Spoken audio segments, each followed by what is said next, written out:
ভাইরা আমার, অতীব জরুরি পবিত্র রমজানুল মুবারক আমরা যেই কাজগুলি করেছি একটু হিসাব কিতাব কমপ্লিট। আমার সাথে সাথে একটু হিসাবগুলি ভালো করে একটু মিলান। এক নাম্বার, পবিত্র রমজানুল মুবারকে এক নাম্বার যে কাজটা আমরা করেছি এটা হলো রোজা রেখেছি। রোজা রাখছি না আমরা? আসুন দেখি পবিত্র রমজানুল মুবারকের এই শিক্ষা থেকে রমজানের বাহিরে আমাদের জন্য রোজার ব্যবস্থা আছে কিনা। না খালি শুধু রমজান মাসে আমি রোজা রাখলাম, না না না, আল্লাহ তাআলার পয়গম্বর রাহমাতাল লিল আলামিন জানিয়ে দিলেন, উম্মত আমার, রমজানের পরে আইয়ামে বীজের রোজা, আরবি মাসের 13-14 তারিখ, এই তিনটা রোজা রাখার কথা বলা হয়েছে। যদি কোনো ব্যক্তি আইয়ামে বীজের এই তিনটা রোজা রাখে, আল্লাহর রসুল বলেন এক একটা রোজা একটা কবুল হজের সম পরিমাণ নেকি দেওয়া হবে। সুবহান। রমজানের বাহির আইয়ামে বীজের রোজা রাখার একটা সিস্টেম আছে। আসুন দেখি আরো কি আছে। রমজানের পরে মহরম মাসের রোজা আছে।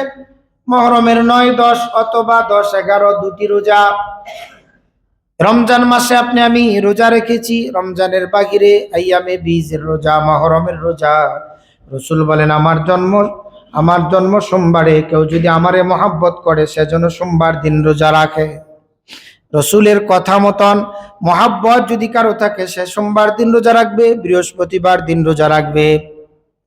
ভাইয়েরা আমার, একটু খেয়াল করে দেখেন, রমজানের পরেও সাপ্তাহিক রোজার আমল আছে, মাসিক রোজার আমল আছে, বাৎসরিকভাবে প্রত্যেক বৎসরে মহরমের রোজা আছে। এইভাবে করে রমজানে আমরা রোজার আমল করেছি। বাকি 11 মাস রোজার আমল আছে কিনা, কি কন? আসেনি? ওয়াজ বুঝছেন আমার? রমজানে যে রোজার আমল করছি এটা 11 মাস আছে কিনা সবাই বলেন আসেনি? একটু জোরে কইবেন যাতে করে বুঝি আমার ওয়াজটা কাজে লাগতেছে। রমজানে যে আমরা রোজা রাখছি, রমজানের পরে 11 মাস রোজার আমলের ব্যবস্থা আসেনি? বুঝছেন? 2 নাম্বার, পবিত্র রমজানুল মুবারকে আমরা যে ব্যক্তি সারা বছর নফল পড়ে নাই, সেও রমজানে কিন্তু নফল পড়েছে, একটা নফল ফরজের সমান। দেখি তো আল্লাহ তাআলার পয়গম্বর রাহমাতাল লিল আলামিন রমজানের পরেও কি নফল পড়েছেন কিনা। ভাইরা আমার, একটু খেয়াল করে দেখেন, নবীজি ইশরাক পড়েছেন ফজরের পরের থেকে নিয়ে অল্প সময় 20-25 মিনিট কোরআনের তেলাওয়াত করে জিকির আজগার করে যদি আল্লাহর কোনো বান্দা ইশরাকের নামাজ পড়ে, রসুল বলেন একটা কবুল হজ, একটা কবুল উমরার নেকি তার আমল নামায় আল্লাহ লেখা দিবেন। তাহলে রমজানে নফলের আমল করেছি। আসুন, রমজানের পরও নফল ইশরাকের নামাজ জীবনে কয়বার পড়েছি জানা নাই, এজন্য চেষ্টা করি ইশরাকের নামাজ পড়ার। ইশরাকের নামাজের দ্বিতীয় ফজিলত হলো সারাদিন আল্লাহ তাআলা আপনার কাজে কর্মে জানে মালে বরকত দান করবেন। সুবহানাল্লাহ। মাত্র 10 মিনিট সময়। আগের দিনের মুরব্বীরা ফজর পড়া মসজিদ থেকে ইশরাক পড়া যাইতো বাড়িতে, অথবা বাড়িতে গিয়ে ইশরাক পড়তো। আমাদের কর্মব্যস্ততা এতই বেশি যে ইশরাক পড়ার সময় নাই। এটা জীবনের জন্য একটা ভুল সিদ্ধান্ত। একটা কবুল হজ আর উমরার নেকি নিয়ে কিন্তু আপনি বাড়িতে যাইতে পারতেন। ভাইরা আমার, এইগুলো একটা আমল, নফল আমরা এইভাবে করে পড়বো, ইশরাকের আমল করব।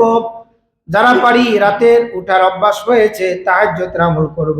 অনেকেই সেহরির সময়ের আগে উঠা যায়, 1 মাস উঠেছে, এটা ধরে রাখেন, একটু চেষ্টা করেন তাহাজ্জুদের আমল করা যায় কিনা। তাহলে ইশরাকের আমল, তাহাজ্জুদের আমল, আওয়াবিন মাগরিবের নামাজের পরে 2 রাকাত করে 6 রাকাত আওয়াবিনের নামাজ। আল্লাহ তাআলা আওয়াবিনের নামাজের দ্বারা দুনিয়া এবং দুনিয়ার যত কল্যাণ আছে আপনার ভাগ্যে আল্লাহ তাআলা এটা তো দিবেনই এবং জিম্মাদার হয়ে যাবেন। সুবহানাল্লাহ। আওয়াবিনের নামাজ 6 রাকাত, ইশরাকের নামাজ 4 রাকাত, তাহাজ্জুদের নামাজ 2 থেকে 8 রাকাত, যত বেশি কম পড়া যায়, যতটুক সামর্থ্য কুলায়। এইভাবে করে আমরা এটাই বুঝতে পারলাম রমজানে শুধু নফল পড়েছে এই পর্যন্তই না, রমজানের মূল শিক্ষা হলো বাকি 11 মাস আমি যেন যাই নামাজে নফল আদায় করি। ঠিক কিনা জোরে খান? তাহলে এটা রমজান থেকে শিক্ষা। রমজানের শিক্ষাটা কি? এই যে শিক্ষা। 3 নাম্বার, পবিত্র রমজান মুবারকে আমরা যারাই গরিব অসহায় দরিদ্র মানুষের পাশে দাঁড়িয়েছি, জীবনের কামাই রোজগার থেকে সম্পদগুলি ব্যয় করেছি, মানে দান করেছি, এটার ধারাবাহিকতায় রসুল বলেন যে শুক্রবার দিন যে আল্লাহর বান্দা কম বেশি করে ওই সময়কালের 3.5 টাকা, আর এখনকার জমানায় এটা আর একটু বেশি হয়ে যাবে, ধরেন 30-40 টাকা, শুক্রবার দিন আল্লাহর ঘরে দান করবে। আল্লাহর হাবিব বলেন তার নামটা দানকারীদের লিস্টে আল্লাহ তাআলা লিখে দিবেন। এজন্য গরিব অসহায় দরিদ্র মানুষের প্রতি সাপ্তাহিক দান, আল্লাহর ঘরের দান, দোকানদারি করতে বৈশা দান, বাড়িতে অসহায় মানুষের প্রতি সহানুভূতি দেখানোর দান, বাকি 11 মাস যদি আপনি দেখাইতে পারেন, দানের ফজিলত অনেক আছে। রাসূল বলেন অপমৃত্যুকে আল্লাহ রহিত করে দেয় দানের বিনিময়। যে আল্লাহর বান্দা নিয়মিত দানকারী হয়, এই আল্লাহর বান্দাকে আল্লাহ তাআলা রোড অ্যাক্সিডেন্টে মারবেন না, এই আল্লাহর বান্দাকে আল্লাহ আইসিইউতে ফেলায় মারবেন না। যে আল্লাহর বান্দা দানকারী হয়, আল্লাহ তাআলা তাকে সুস্থতার নিয়ামত এইভাবে করে দিবেন, অপমৃত্যু তার জন্য হারাম হয়ে যাবে। অপমৃত্যু মানে অ্যাক্সিডেন্টের মরণ। অ্যাক্সিডেন্টের মরণ বড় ক্ষতিকরের মরণ। এজন্য আল্লাহর কাছে ঈমানি মরণ দাবি করা, দানকারী যারা হবে আল্লাহ তাদেরকে ঈমানি মরণ দান করবেন। সুবহানাল্লাহ। রমজান মাসে দান করেছেন, রমজানের শিক্ষা হলো বাকি 11 মাস আপনিও দানকারী হয়ে যান। আপনিও দান করেন, ঘরে দান করেন, বাহিরে দান করেন। দান করলে আপনার মুসিবত আল্লাহ দূর করবেন, দেহকে সুস্থ করবেন, ঘরকে আল্লাহ রোগমুক্ত করবেন। সুবহানাল্লাহ। এই যে ধারাবাহিকভাবে রমজান মাসে যে আমলগুলি আমরা করেছি, এই 3টা আমলের কথা বলেছি, 4টা বলছি। 1 নাম্বার আমল রোজা রাখছি। সারা বছর রোজা রাখার সিস্টেম আসেনি? বলেন আছে? বইলেন সারা বছর নফল পড়ি না, কিন্তু রমজানে পড়ার চেষ্টা করছি। রমজানের পরে নফল পড়ার সিস্টেম আসেনি?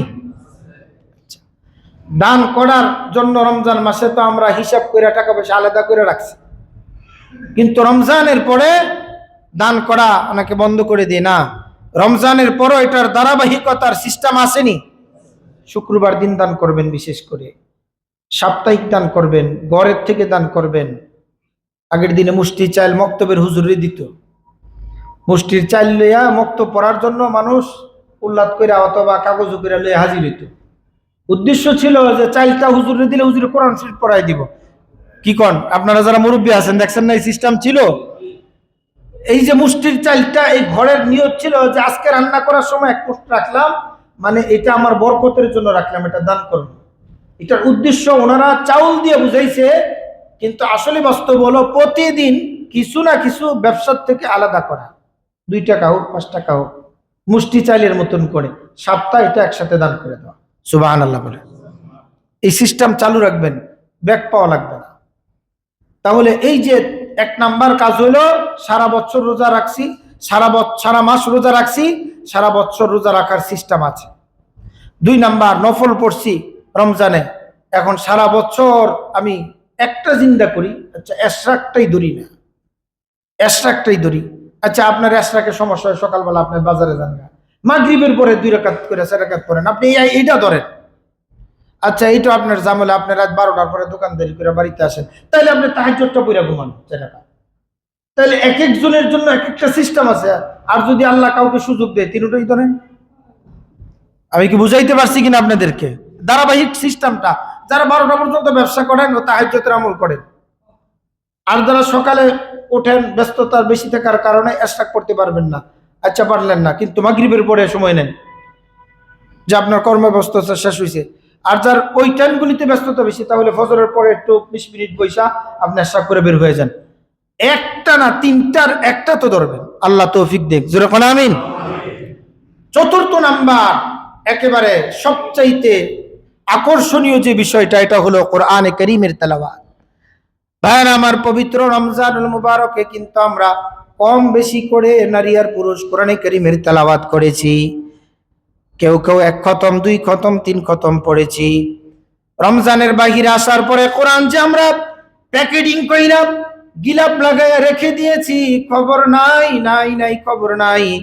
রসুল বলেন কোরআনের তেলাওয়াতের আমল এমন এক শক্তিশালী আমল, হাসরের ময়দানে কোরআনের তেলাওয়াতের আমল যে ব্যক্তি তেলাওয়াত করেছে তার জন্য সুপারিশ করবে। প্রতিদিন ফজরের পরে সূরা ইয়াসিন পড়লে সারা দিনের জিম্মাদার আমার আল্লাহ হয়ে যাবেন। সুবহানাল্লাহ বলেন। শুক্রবার দিন সূরা কাহাফ পড়লে 1 সপ্তাহের সগীরা গুনাহগুলি আল্লাহ ক্ষমা করে দিবে। জিজ্ঞাসা করি যে কে কে সূরা কাহাফ পড়ছেন? মুসল্লি কম খুঁজা পাওয়া যাবে। সূরা ইয়াসিন কে কে পড়েছেন? খুঁজা কম পাওয়া যাবে। কোরআনের আমল, সূরা ওয়াকিয়ার আমল করলে রিজিকের অভাব দূর হয়ে যাবে। এটা আমার ঈমান। রাসূল বলেছেন সূরা ওয়াকিয়া মাত্র অল্প ছোট্ট একটা সূরা মুখস্থ করে নেন, মেয়েদেরকে ছেলেদেরকে শিক্ষা দেন। সূরা মুলকের আমল, এই আমল ছোট্ট ছোট্ট আমলগুলি নামাজের পরে রাতে শোয়ার আগে যদি কেউ পড়ে তাহলে আল্লাহ তাআলা তার কবরের আযাব ক্ষমা করে দিবেন। সুবহানাল্লাহ। তাহলে কোরআন শরীফ আমরা তেলাওয়াত করেছি রমজানুল মুবারকে, এটা ছেড়ে দিলে হবে না। বাকি 11 মাস কোরআনের আমলকে জারি রাখতে হবে, ঠিক কিনা জোরে কও। তাহলে আমরা এই চেষ্টা করব রমজানের এই 4